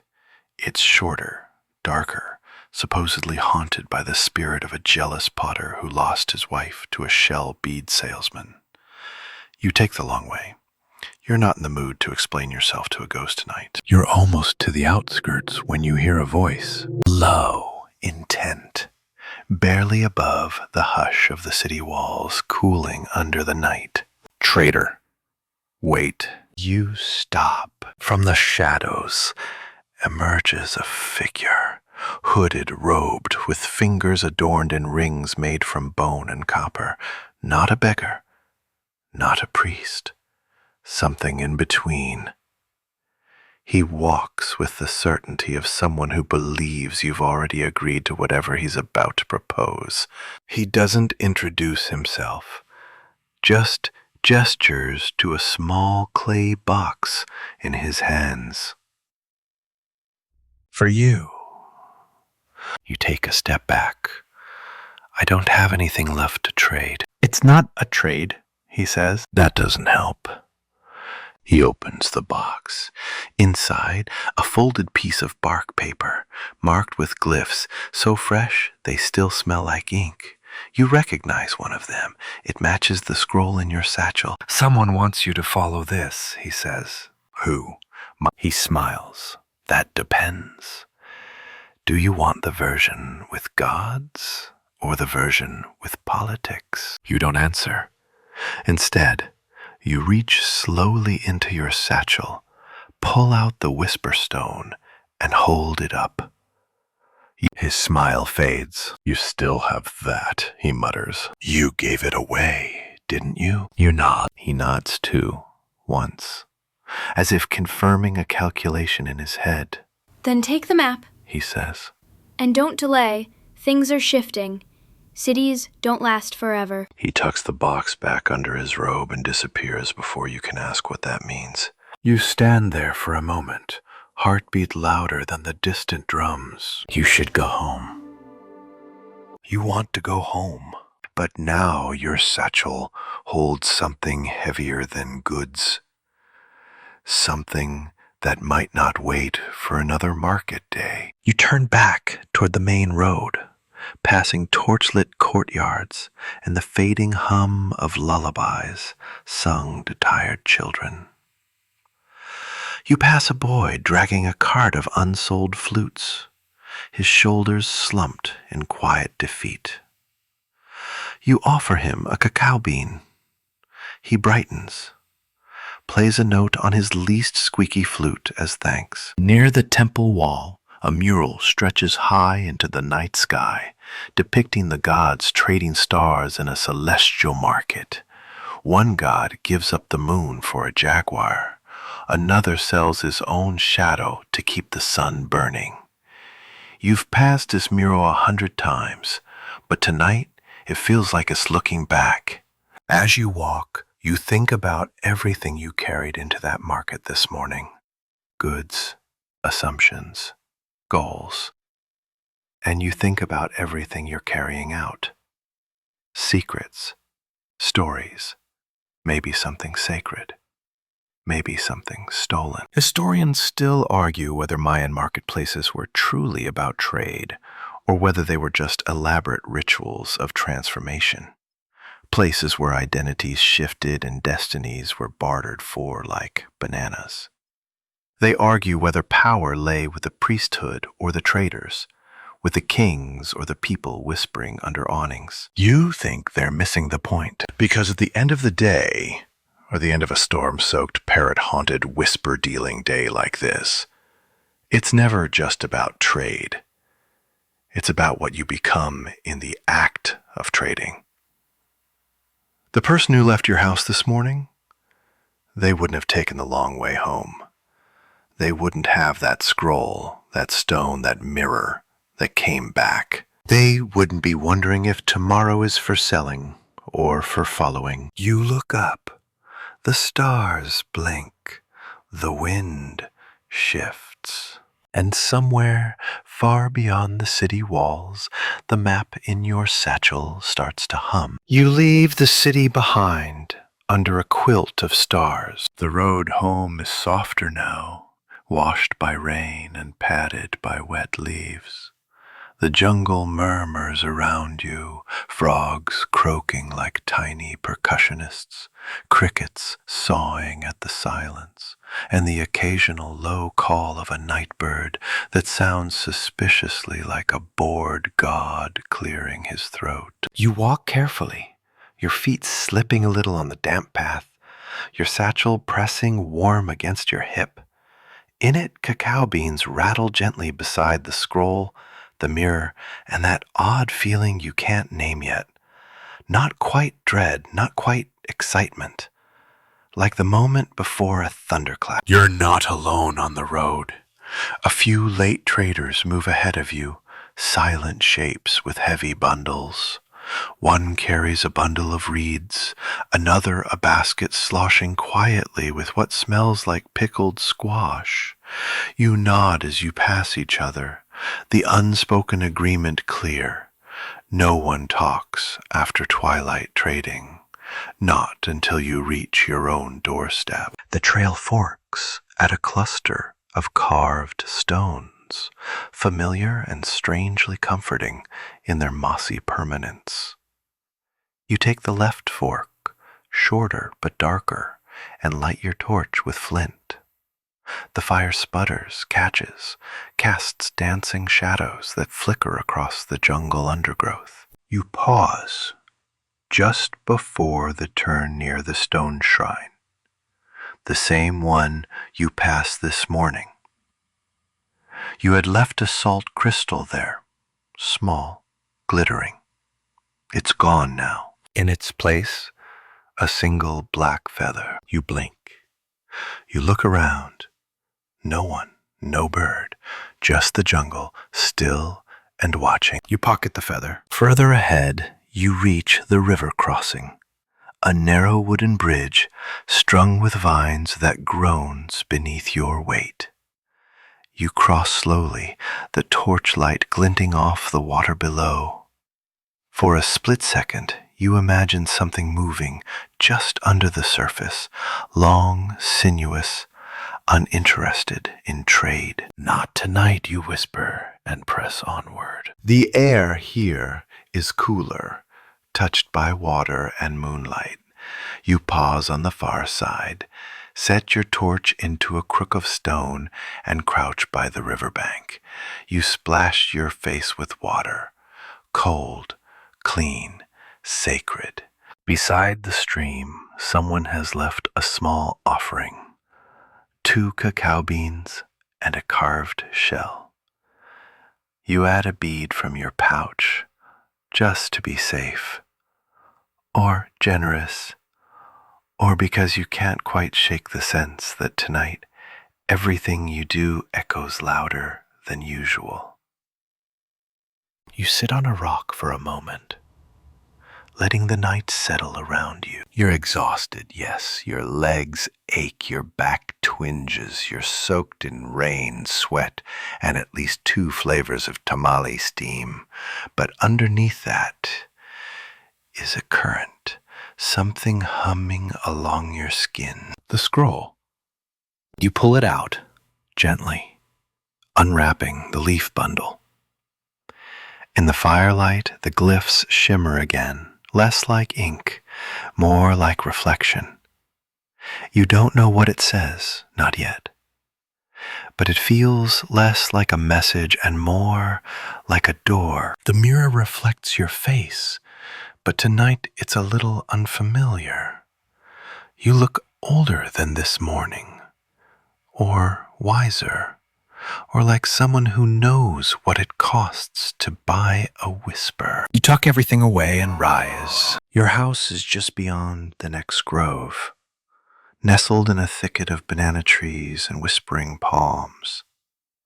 Smoke curls from your hearth. Someone lit it early. A dog barks once, then remembers who you are. Inside, your mat waits. Your water jug, a bit of dried maize cake you didn't finish yesterday. Normal things, anchor. You cross the threshold and feel your shoulders relax for the first time all day. But before you sleep, you do one last thing. You lay the scroll flat beside your mat. You light a bit of incense, and you whisper a promise, not to the gods or the market or the scroll itself, just to yourself, to follow it someday. But first, sleep. The parrot's probably dreaming of vengeance. The flute boy's probably still playing. The masked merchant may or may not have been a figment of your oversalted tamales. Doesn't matter. You survived the marketplace. But something tells you you're only just beginning. You sleep like someone who's earned it, curled on your mat, the scent of smoldering incense weaving through your dreams. No visions, no prophetic glyphs, just warm darkness and the occasional twitch of your foot when your mind replays the chicken chase in slow motion. At first light, the village stirs. Roosters crow, as expected. One does so with an enthusiasm bordering on personal vendetta. You groan and roll onto your back. Every joint complains. Your calves feel like you carried 2 pyramids home instead of a satchel. You rise slowly, brushing bits of straw from your tunic, and reach for your water jug. Cool, refreshing, forgiving. You sip, then splash some on your face. The scroll still lies beside your mat, undisturbed, humming softly in your memory, more than in sound. Today isn't a market day. Today is a counting day. You step outside, blinking at the pale dawn. A neighbor waves from across the path, arms deep in masa. "You survived," she calls, smiling. "I thought you'd be cursed or rich by now." "Jury's still out," you reply. Back inside, you settle cross-legged by your little clay hearth. You pull the satchel into your lap and begin the ritual that every trader knows intimately. The counting. Not just of beans or beads, but of victories, close calls, and mistakes. First, the cacao. You spill the beans into a small bowl. They clatter like coins. You count them twice. 17. More than you expected. Less than you hoped. But everyone earned. Next, the beads. 3 shell beads remain. You weigh each in your palm, remembering which trades you refused and which ones you maybe should have. The cracked one was supposed to go to the river goddess shrine, but you got distracted by the flute boy's final performance and forgot. Maybe that's why your back hurts. You place them aside. Then the oddities, the feather from the shrine, the whisper stone, though you traded it, didn't you? And of course the mirror, returned to you cleaner than you ever kept it. You polish it with your tunic and stare into it for a moment. Your reflection meets your gaze, calm, steady. Not just a traitor anymore. Last, the scroll. You unroll it again, slowly.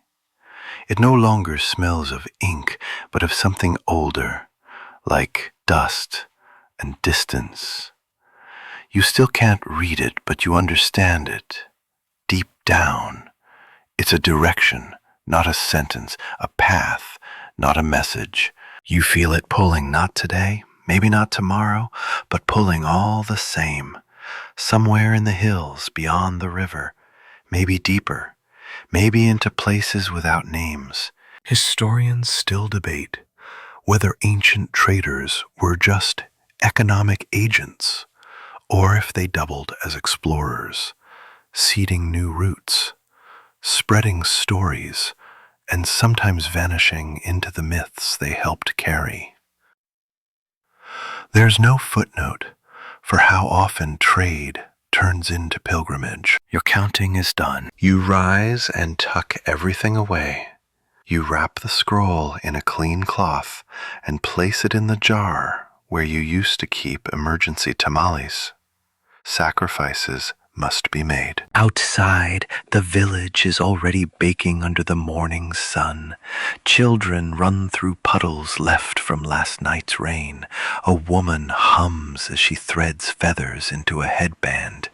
The old man who once sold you bad fish smiles toothlessly at you and says, "Don't forget to bless your scale." You nod. You won't, because today you aren't just a trader counting beans. You're someone who's seen what the market hides after the final sale. You step outside fully and breathe in the scent of earth, maize, and distant possibility. The gods got their toll. The city got your salt. The parrot probably still hates you.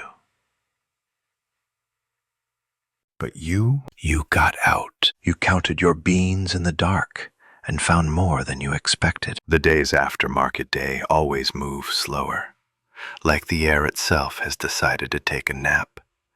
You find yourself drifting too, between chores, between thoughts, between memory and something that feels suspiciously like longing.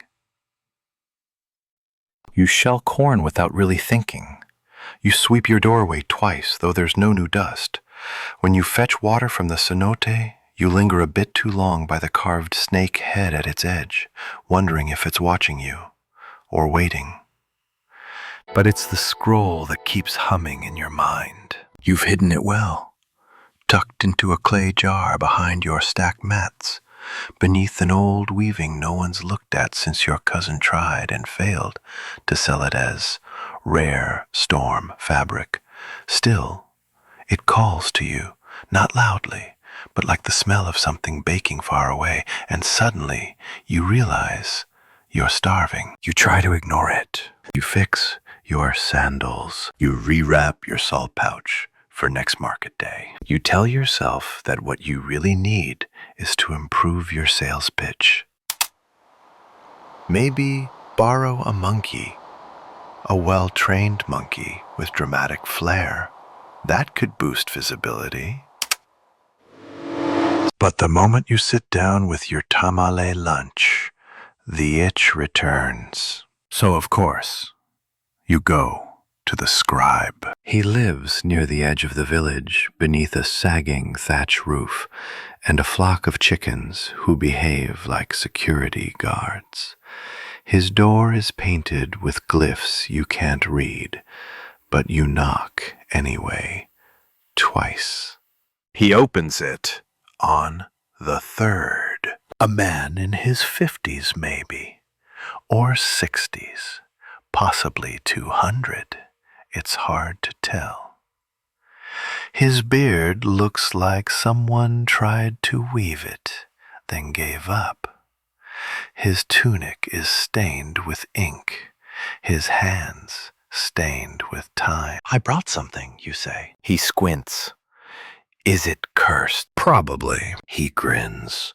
"Wonderful. Come in." Inside, scrolls are stacked like loaves of bread, half-eaten and probably breeding insects.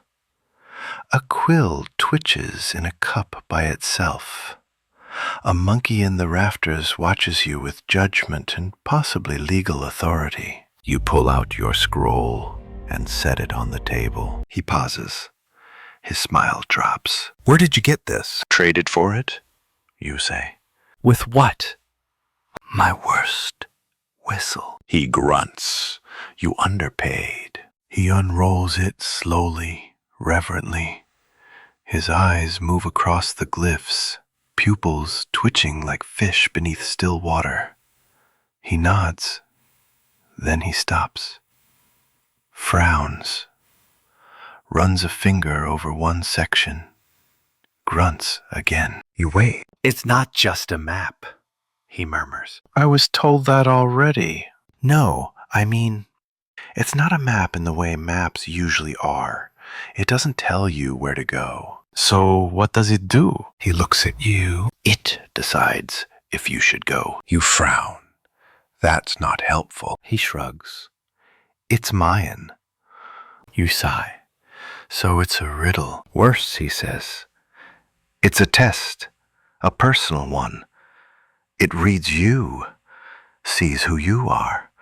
Only then does it show its path. You stare at the scroll.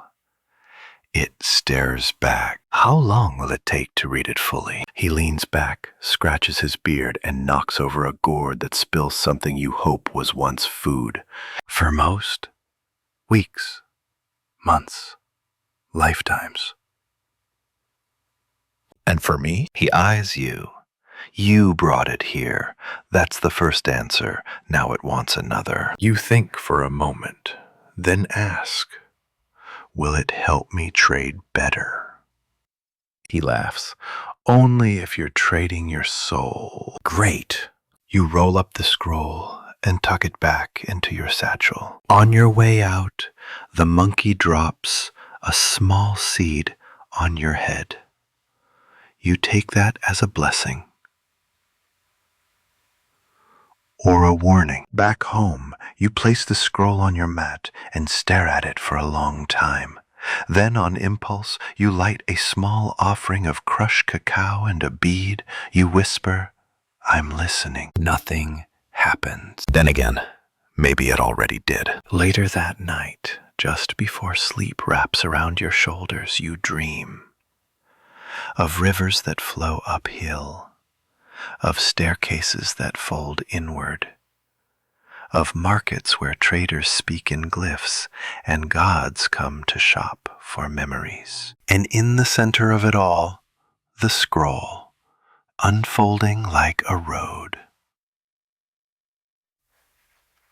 And your feet already walking. You wake before dawn, not out of habit this time, but because the scroll is glowing. Well, not glowing exactly. It just seems to be catching more light than it should, even though your little oil lamp is barely flickering and the sun hasn't even stretched yet. You sit up on your mat, hair mussed, eyes crusted, and stare at it like someone just handed you a jaguar with polite instructions. It's still wrapped in its leaf bundle, still lying exactly where you left it, but now it seems to hum again. Not audibly, but somewhere inside your ribs, like the beat of a drum no one else can hear. You unwrap it, hands slightly trembling. The glyphs shimmer in the low light. One section looks different. You could swear it wasn't there yesterday. You run a finger over it. The ink is raised, still damp somehow, as if the scroll added a line while you were dreaming, a new instruction, or a new challenge. You don't know what it says, but you feel it, a call to go. You tuck the scroll away, sling your satchel over your shoulder, and step outside barefoot, the dawn dew cool on your feet. Your neighbor sees you. Off to the river so early? She calls, shelling beans. Off to somewhere, you say, and leave it at that. Your feet know the road now. Past the shrine stone, over the old bridge, into the jungle that in daylight feels less like a labyrinth and more like a story waiting to be told. By midday, you're beyond familiar territory. The trees here grow closer together, like they're whispering secrets you're not supposed to overhear. Vines drape over old stone markers, half buried in the earth. One shows a carved face, eyes wide, mouth open, not in fear, but wonder. You stop to eat. A bit of maize cake, half a tamarind pod. You sip water from your flask and rest against a tree with bark so smooth it feels carved. You check the scroll again. It has stopped shimmering. Now it just waits, like a guide refusing to walk ahead until you've asked the right question. You keep walking. Eventually, The trail narrows to a slit between rocks, too narrow for carts, too crooked for comfort. You slide through, scraping your elbow, emerging into a hollow where everything feels wrong. Not dangerous wrong, just unusual wrong. Like the light here arrived late and is trying to catch up. At the center of the clearing is a platform, stone raised, marked with symbols that echo the scrolls. Surrounding it are 4 small pillars, each with a bowl at the top. One holds ash, one feathers, one water.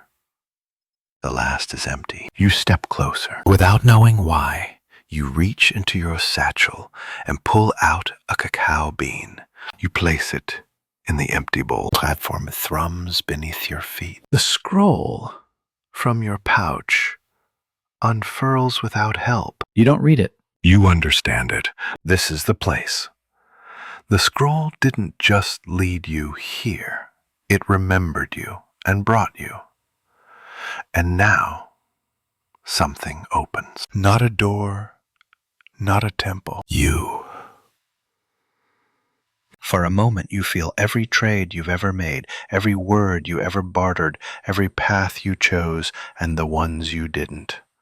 The whispers from the market, the way your name sounded when said by someone hoping for more than beads, the chicken that knocked over your salt pot, the parrot who told you the truth. Laugh. The scroll rolls itself up, content. You pick it up, tuck it away, and look around. There's nothing else to do here. And yet you leave with more than you brought. On the way back, the trees feel taller, the stones warmer, the wind more honest. You're not sure what changed, but you are sure the next time you go to market, you won't be just a trader anymore. You'll be someone who's walked off the edge of the map and found the ground waiting anyway. When you return to the village, no one asks where you've been, which is strange because you're covered in dust. Your hair looks like you've slept in a bird's nest, and your face probably still carries that dazed, post-revelation expression you can't quite wipe off. But instead of questions, your neighbors just nod as if they know. Not what you saw, not where you went, but that you went and returned. You're one of them again, but also not quite. You slip back into routine like slipping on a familiar tunic.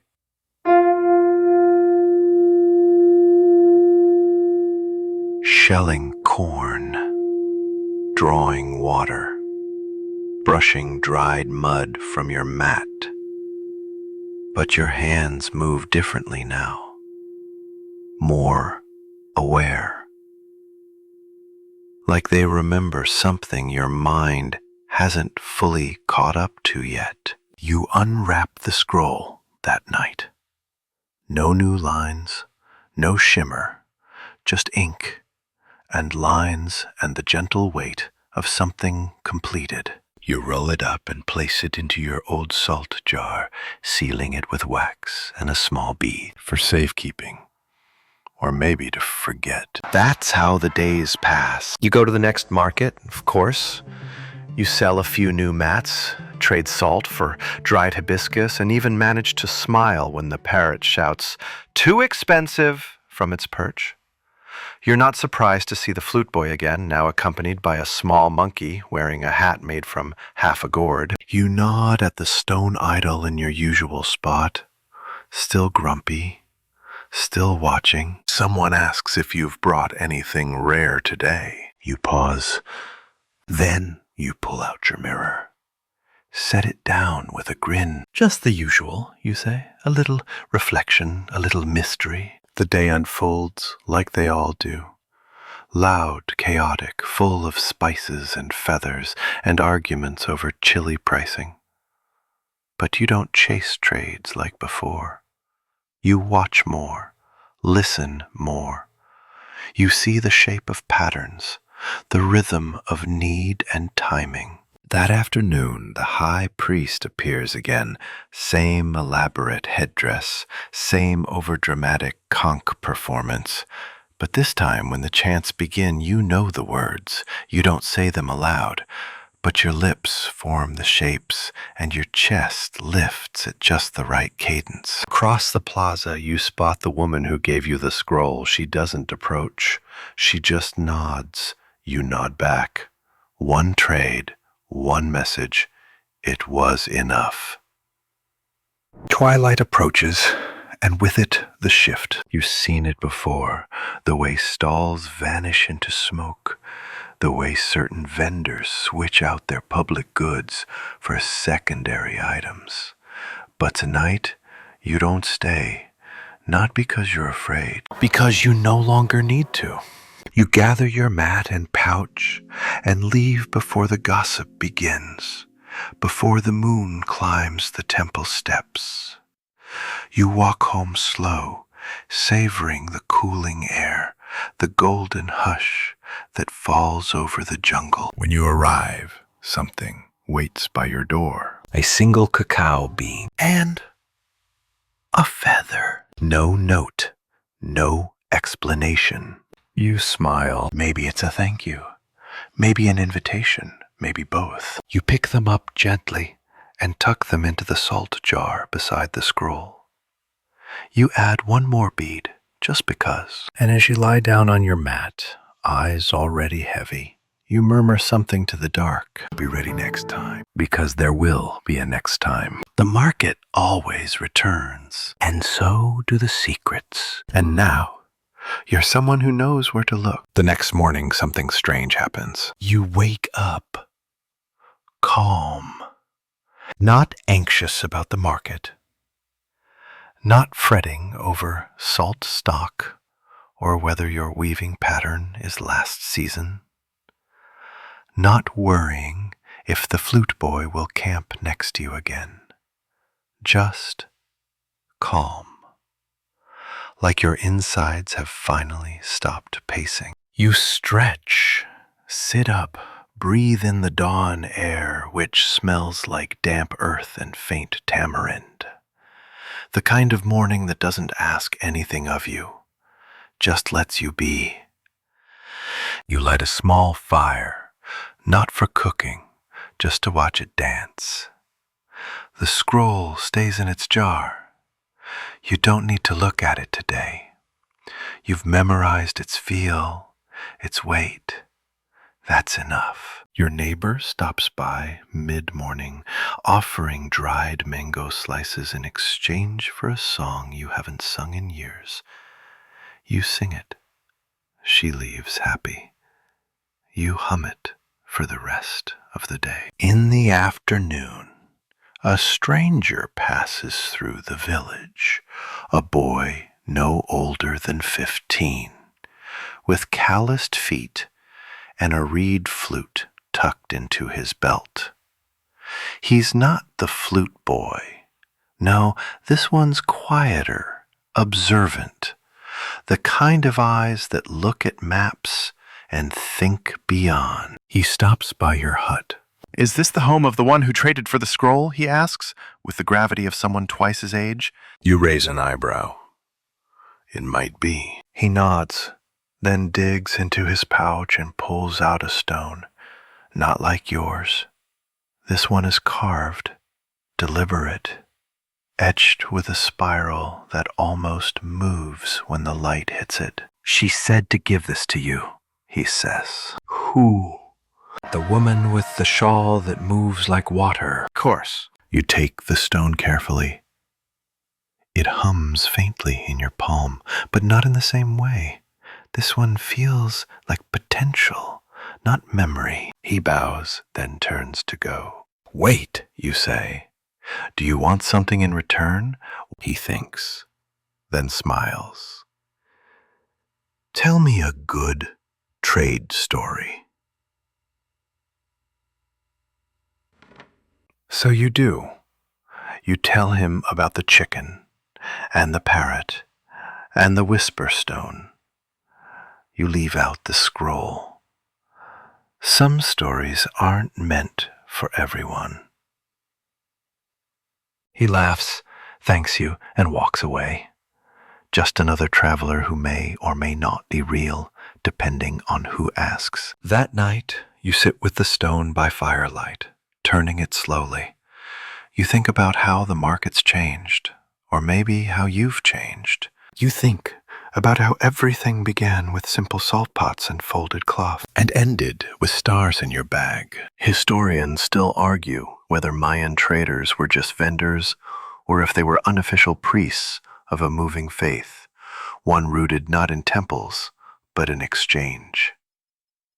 Some believe trade routes were spiritual arteries, feeding not just goods, but stories, culture, magic. You think they might be right, because now you understand markets aren't just where people meet. They're where people change. You tuck the stone into your pouch beside the mirror and one last cacao bean. You blow out the fire. You sleep dreamless this time, because your dreams, you're already living them. You rise on the final morning with a quiet clarity. No scrolls to decode, no feathers to interpret, no masked merchants waiting in the underbrush with riddles disguised as bargains. Just you, the dirt beneath your feet, and the steady rhythm of life flowing forward like a river that's finally found its course. You eat a slow breakfast, roasted squash, a pinch of salt, and a small cup of ground cacao mixed with water and chili. Bitter, spicy, and deeply grounding, it tastes like survival, like the market, like memory.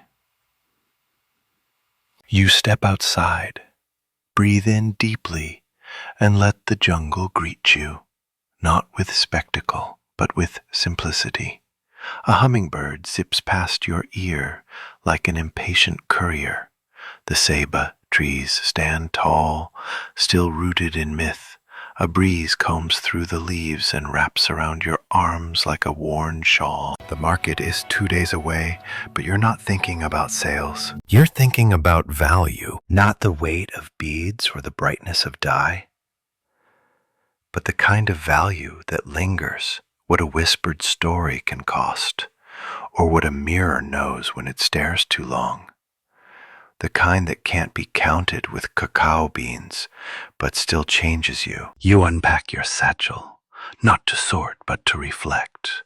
Your final inventory is modest. A mirror that came back when it shouldn't have. A stone that might lead to another path, or just remind you that you took the right one.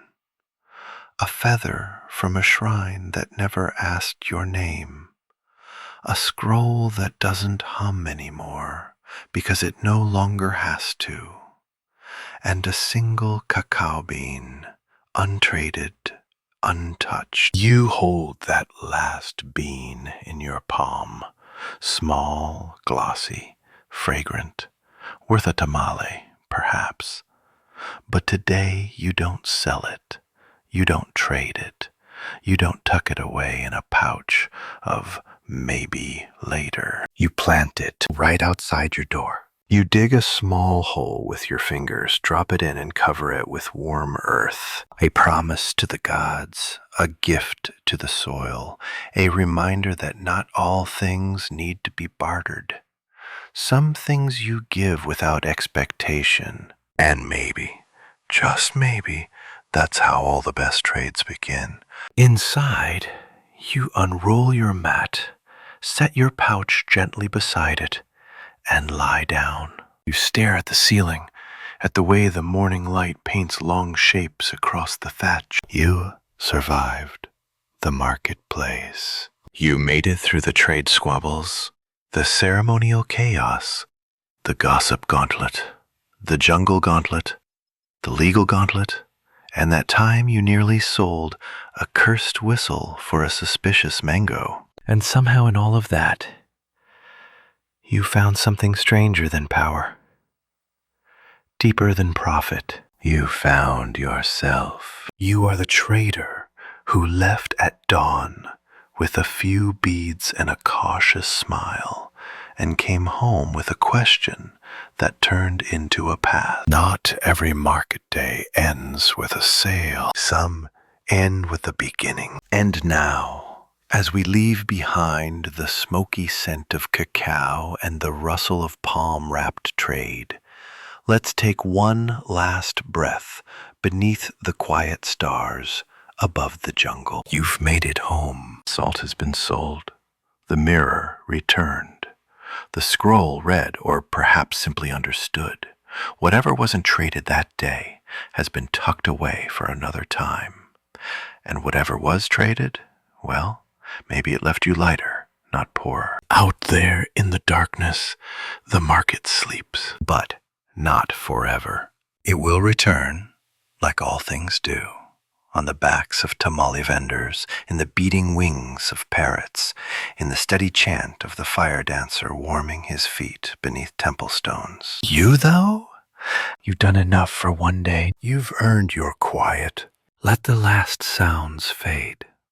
The soft clicking of counting beans, the hush of distant drums, the low wind rattling the canopy leaves. Close your eyes. Picture the road home, still damp from rain, still glowing from the final spill of sun.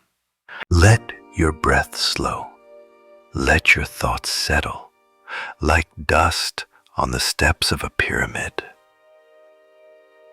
There's nothing else to trade tonight. No more stories to buy. No more steps to take. Just stillness and the gentle promise that tomorrow will arrive, as it always does, warm, loud, and full of possibility. Sleep well, traveler. You survived the marketplace. You always will.